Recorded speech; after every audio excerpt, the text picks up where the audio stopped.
Buongiorno a tutti e benvenuti alla conferenza stampa per il Leone d'Oro alla carriera della 80ª mostra d'arte cinematografica della Biennale di Venezia. La conferenza sarà in inglese. A very warm welcome to the press conference of the Golden Lion for Lifetime Achievement. The conference will be in English. And of course, it's a great pleasure and an honor to have here with us Mr. Tony Leung Chiu-wai. Hello, everybody.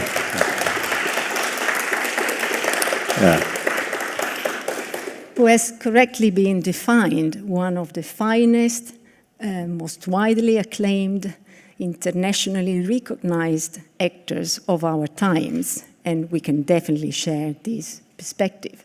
Yet a very humble actor who has been able to contribute to film masterpieces as well as to large commercial success.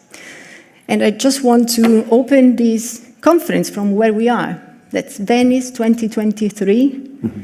Certainly not the first time in Venice for Tony. Yeah. And actually, he has been here contributing, as you probably know, to major films through different decades and through actually different latitudes. Being here not being here in presence, but contributing to the first Chinese language film winning a Golden Lion in Venice back in 1989 with The City of Sadness. And then a few years later with Trananung Siklo, his film, where he played the poet. Gangster called Poet. And then more recently with the master director Ang Lee, who is going to be with us today for the ceremony. And in 2007, he was playing Mr. Lee in Ang Lee's Last Caution.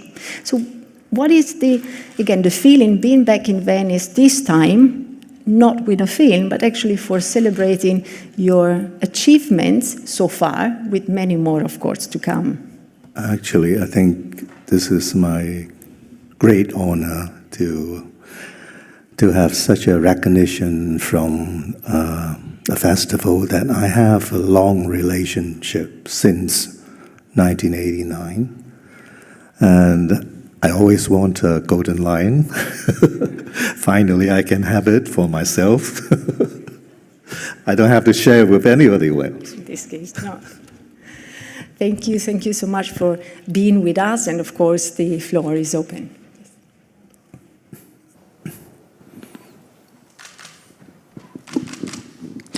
Hi, Grandesso Federico, Giornale d'Italia. I would like to. It's in English, yeah. I would like to know if in your career you see some links between the films that you did and the Italian cinema of the past, maybe the Italian neorealism. And if you admire, I would like to know if you admire some masters of the Italian cinema of the past. If you were inspired or, if you liked them. Thank you so much. I think I haven't watched a lot of Italian movies. Maybe I've watched some like Fellini. Is it Italian movies? Yeah, I saw some when I was in the acting class because we have to watch a lot of movies, especially like Death in Venice, kind of movies like that. I think they really inspire me a lot, and I really learn a lot from those kind of movies, especially in the acting school. And after the acting school in Hong Kong, we don't have much chance to watch a lot of Italian films, but only when I was in acting school. So I think I was really inspired by a lot of movies from different countries, of course, including Italian movies. Thank you. mentioning this kind of inspiration makes me think that somehow a lot of critics have noted that, and also the fact that you've worked with different filmmakers from all different latitudes confirm that you have a very unique way to deliver your characters. Your performances are never too much about the spoken word, never too much about the body language, but something that really manages to give nuances to your characters. Right. Do you see or do you perceive yourself this kind of unique skill, if we may say? Or I don't know how kind of a wuxia skill, something that you've developed, like a sort of a martial art of the inner soul. I don't know how I can do that, because I used to spend quite a lot of time to prepare for a role, and especially starting from my first film working with Taiwanese director Hou Xiaoxian, The City of Sadness at that time. At that time, I can't speak Mandarin, so I play a mute. But still, I have to study a lot of books about the history at that period of time. And Hou Xiaoxian is one of my mentors who inspired me a lot. At that time, I read a lot of, because after work, I don't go out. I spend almost all my time in the hotel room, and I start reading a lot of literature, Japanese, Chinese, English literature, and I think I spend a lot of time to prepare my character, and also because how I brought up, I used to suppress all the feelings inside. I don't show all my feelings in front of others. After I get into the acting class, I find a way to express myself in front of other people without being shy, because they don't know that it's me. They think I'm playing a character. So I think that's my style of acting. So, but that needs a lot of preparation. Just like I'm preparing for my next movie in Europe, and I plan to spend like 8 months, because I'm playing a neuroscientist. I have no idea about what neuroscience is, so I have to read a lot of books, and I have to go a lot of university hopping. And now I know almost all neuroscientists and neurologists in Hong Kong.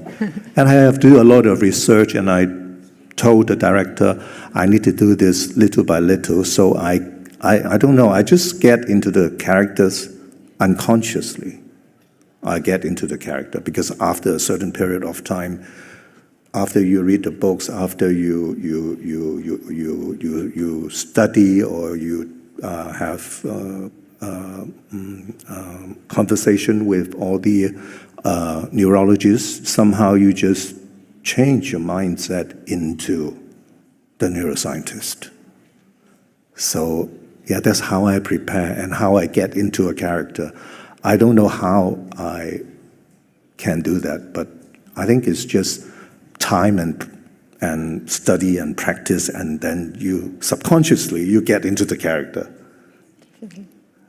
It's very, very fascinating what you're saying. I think it confirms somehow that, you know, the person is always probably more relevant than the role that you're going to play. You really get something into this process, which Right. I think gives an explanation to the fact that you're never really, except from when you are in the films, you don't seem to be an actor who likes to be under the spotlight in your lifetime, for example.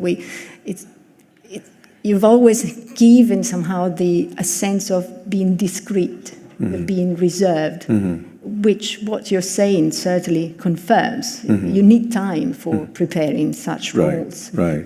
And I was wondering whether, of course, for Europe, or for the sort of Western audience, if we can say so, you're very much connected also to the work of Wong Kar-wai. Wong Kar-wai seems to go very much sometimes a little bit on the inspiration, on the improvisation, Right. which Yeah, how does it fit Wow, into it's this picture that you just... so different. he never have a complete script, so you don't know what to prepare before shooting, and you need to. I only get the script that day, so I don't know. So it's very experimental, I can say. So that's the reason why sometimes one scene we have to do like 8 times, in a winter costume, in a summer costume, in a restaurant, and then at a beach, and then So that's the reason why Wong Kar-wai films sometimes take like a few years. To say the least. Yes, because we are trying to explore everything on set, but that costs a lot of money. Yes, there are 2 questions. First, the gentleman on the side, and then I get to you. Hi, James Marchman from the UK. Just actually carrying on from the last question.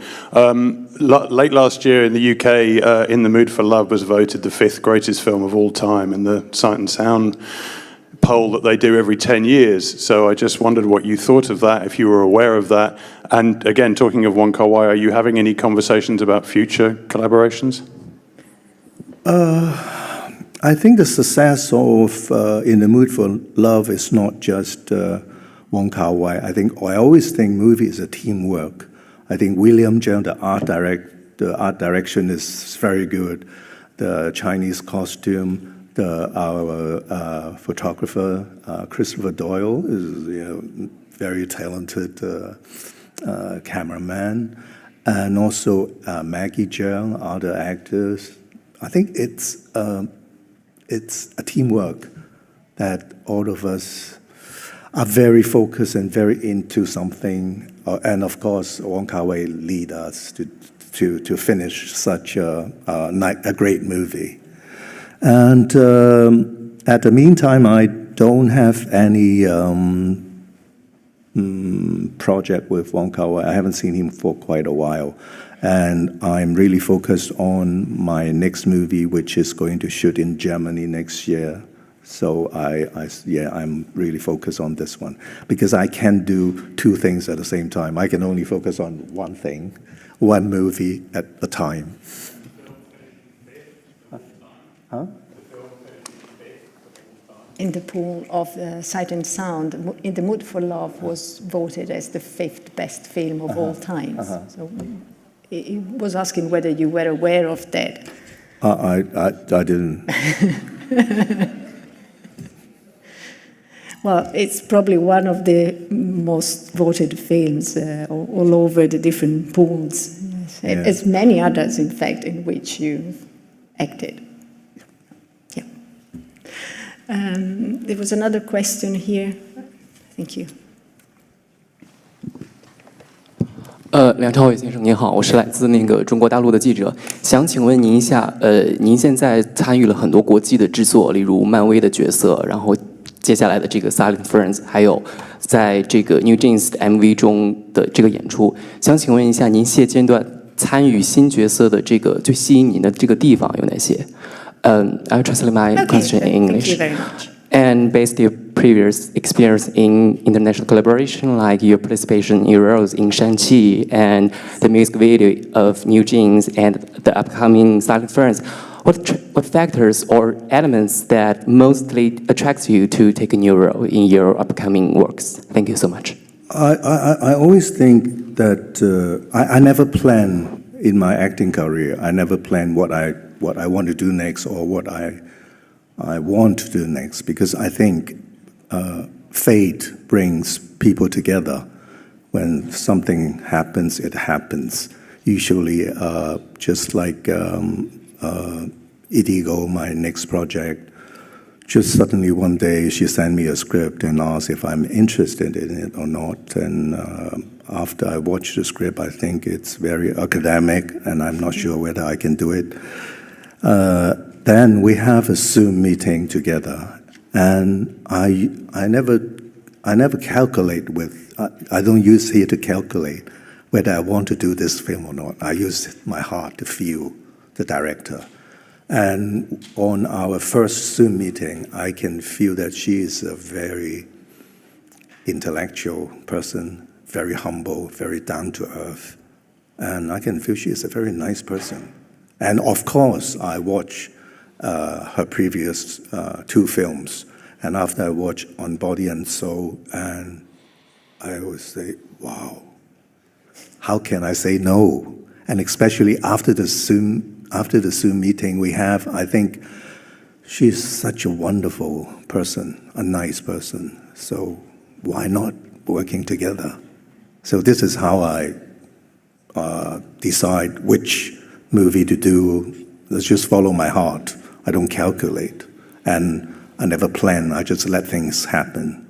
Because you can't plan like how we live our life. We can have a goal, but we can plan. Things might not happen the way you plan. Yeah, but I'm taken away in the flow. I was just wondering, what is, on the basis of what you've just said, what if you can think back to the different encounters you've had, or chance encounters, chance meetings that have really, or you think have made a significant turn in your career, or moments?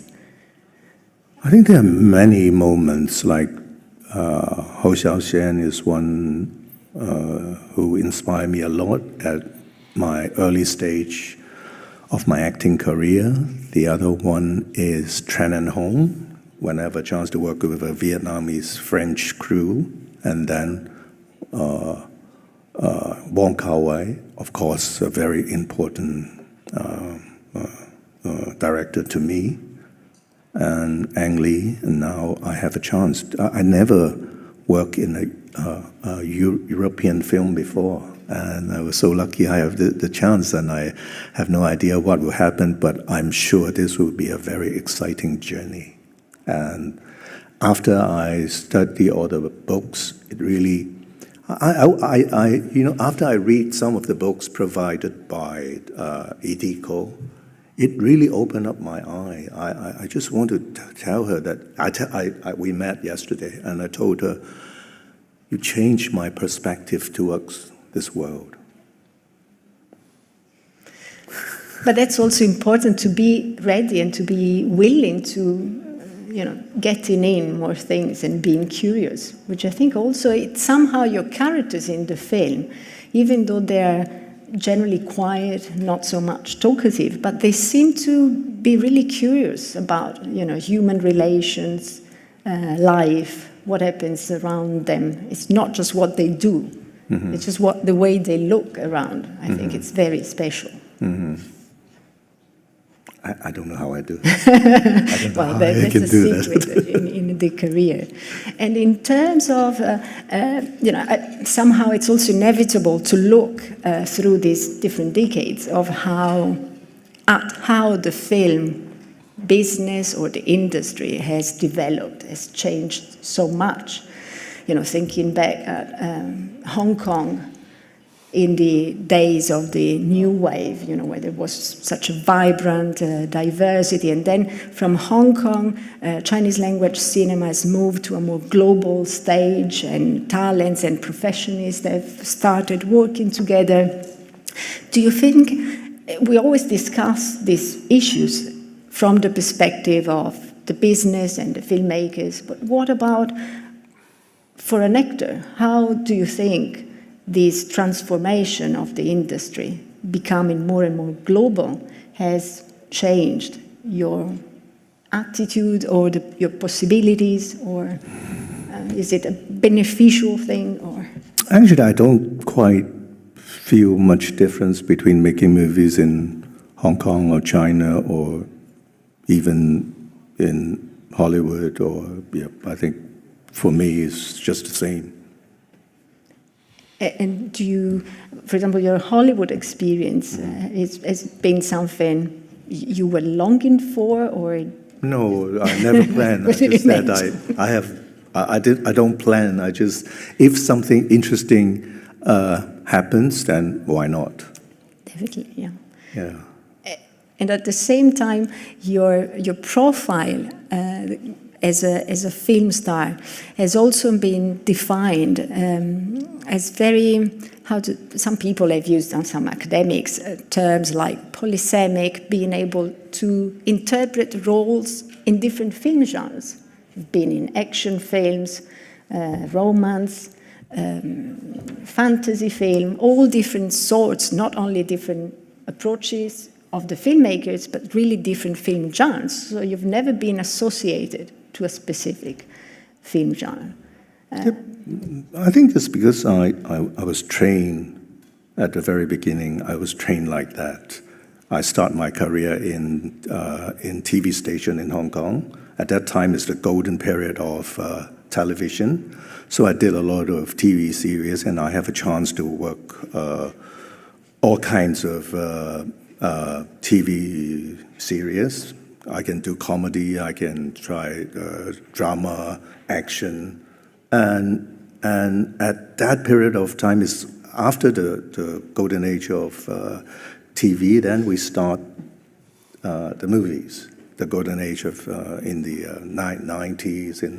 So I have a lot of chances working with different kinds of movies with different directors. So I was trained like that, so I don't know. I can shift from comedy to drama and somehow sometimes art movies. Yeah, and we should also say that they've really worked with all the major film directors in all these different film genres. So it's not only going across different film genres, but also being able to collaborate with masters in each of these different approaches to cinema. There's a question there. I'm curious if you saw Everything Everywhere All at Once, and specifically their tribute to In the Mood for Love, and what you thought of it. I find I saw it on a flight. I don't remember flight to where, but I saw that movie on the flight. It's interesting. It's kind of like a tribute to some movies in the 80s and 90s, and yeah, it's a very interesting movie. I think it's it's a very special movie.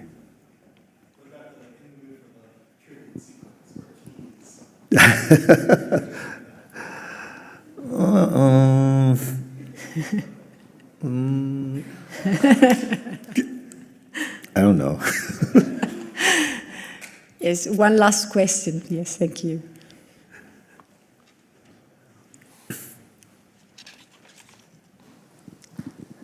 Hi, Tony. Looking forward. You have a movie coming up, The Goldfinger, Gamsaoji. Yep. What are you most excited about for this movie? Because this is the first time I'm trying. I don't know why people used to write, used to ask me to play a good guy, but this time finally I have a chance to play something like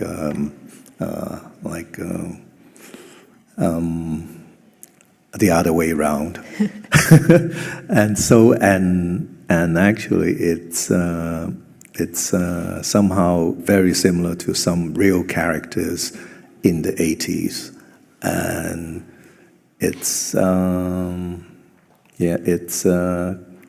how to say, it's something like a company for me. After I read the script, I read a lot of that kind of con man in Wall Street, and I think the movie is something I talked to the director. I discussed with him after I watched all the materials and the script. I said, is this movie something like the combination of American Hustle and Wolf of Wall Street? But it's really happened in Hong Kong. We have this special man and this special case that happens in the late 70s and early 80s. We have a real story. So it's, I feel very, very interesting. I think it's very challenging to me to play the bad guy. And this time Andy is playing the good guy. So after 20 years after the Inferno affairs, we change our position in a movie. Yes, very excited to see you in these new projects. And of course, we all wish you the best of luck for the preparation of Ildikos Enedi's new I'm working film. very hard. Yes. And just one, very briefly, if I may, any new goal or expectation for the next days or something in Venice or for the celebration? Just celebrating? Yes, just celebrating. So this is your day today. Yes. So, Yes. Once again, thank you so much Thank you. for being with us. It's my pleasure. And thank you very much for coming for this press conference, and hope I will have a chance to come again next year, or maybe, I don't know, but I hope to come again and see you guys again with my new movies. Please. Thank you. Be Thank ready you. for that.